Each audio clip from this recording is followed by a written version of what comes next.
Hello, fellow Spoonies. Just wanted to pop right in real quick with a disclaimer saying that I am not a medical health professional, and this is in no way medical advice. It's just what I've gone through and what I've done to help me. Hope you enjoy.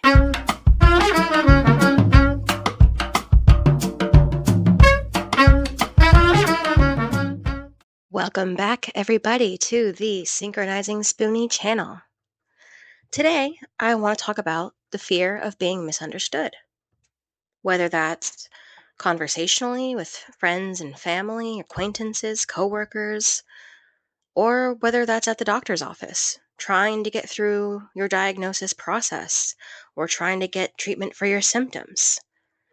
As a spoonie, the fear of being misunderstood can be a little bit bigger. There's already so much unknown. It can take years to get the diagnosis, years of testing and struggling with pain, missing out on events with family and friends, missing out on work opportunities, traveling, trips, whatever it may be. So, misunderstandings can be scary, understandably. Can even lead to physical pain sometimes. If a doctor doesn't understand the symptom, maybe you've got a lot going on, and then you end up going back home and, it increases and you end up having to go get treated again. Whether, I'm not sure what it is, so I'm just going to keep doing what I normally do, and you accidentally injure yourself. It can lead to physical pain sometimes for a spoonie. Misunderstandings can be scary when your body doesn't work the way you want it to and you already struggle with it. You got a lot of different variables that you're juggling, so it's a lot easier to drop one of those balls when you've got a lot going on. So, since we know that fear of the misunderstood is something spoonies can struggle with, that's an intervention right there. Use the stop skill. When you start feeling that fear, when you're being misunderstood, the second you notice it, take a moment to pause. If you're talking to someone, whether that's taking a sip of water, going to the bathroom really quick, excusing yourself if you need to, just taking a moment to stop, taking in a couple of breaths, maybe square breathing, that one's one of my favorites, and then think about what just happened. What caused your fear? What are you afraid of being misunderstood about? Once you're calm enough to think about those things, if you have the chance, write it out.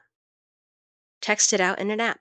Use a voice to record function on your phone just to get out those feelings. Mention what you want to get across to the person, what your fears are, maybe any barriers to that conversation.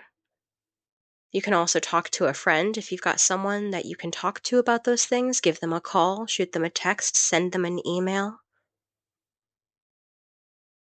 If it's safe to do so, be vulnerable. Sometimes a little bit of vulnerability and admitting what's going on can make all the difference. Not everyone has the same social cue ability, so when fear is present, sometimes that other person feels the fear, but they're not sure why. If you're just vulnerable and say, hey, this particular topic is sensitive to me.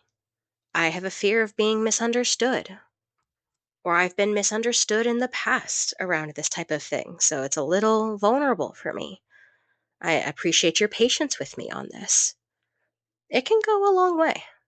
Of course, that isn't the case for everyone. If being vulnerable puts you at a place where you're more in danger, or the relationship isn't at a place where you think they'll respond to that vulnerability in a helpful way, sometimes protecting yourself isn't being vulnerable. Sometimes it is, but you have to assess what it looks like for that relationship. Because the fear of being misunderstood when you're a spoonie can be big. And that's why you have to protect yourself no matter what that looks like. So write it out, talk to someone you trust. If you trust that person extra, maybe be a little vulnerable. And know that you're going to get through it. I think for me, fear of the unknown is a part of fear of being misunderstood.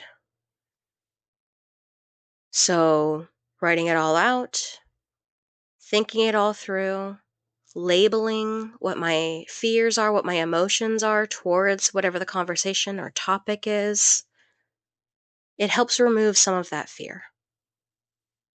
It gives you back some of that power that was taken from years of being a spoonie and going through life.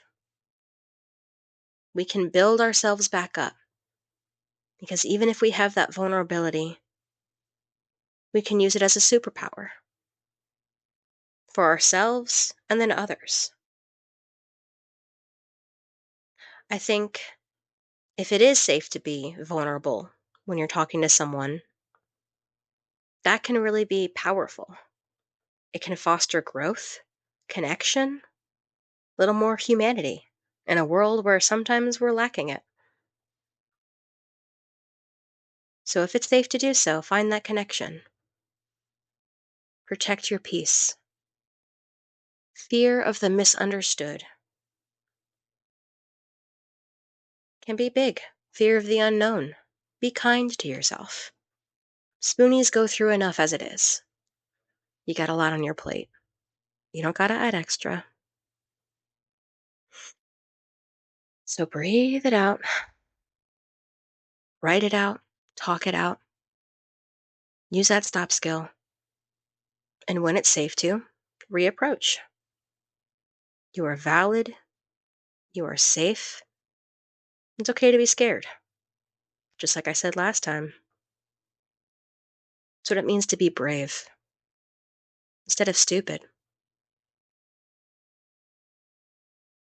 So, I think I'm going to make that my goal again for today. I liked that yesterday. Y'all join me out there if you want to in being a little bit more brave today, this week, this month. Be kind to yourself, especially when it comes to fear. We've already got enough of it. Thank you for joining me today on the Synchronizing Spoonie channel. And you guys stay safe out there. It's okay to be scared, especially if there's an opportunity to be brave. See y'all next time.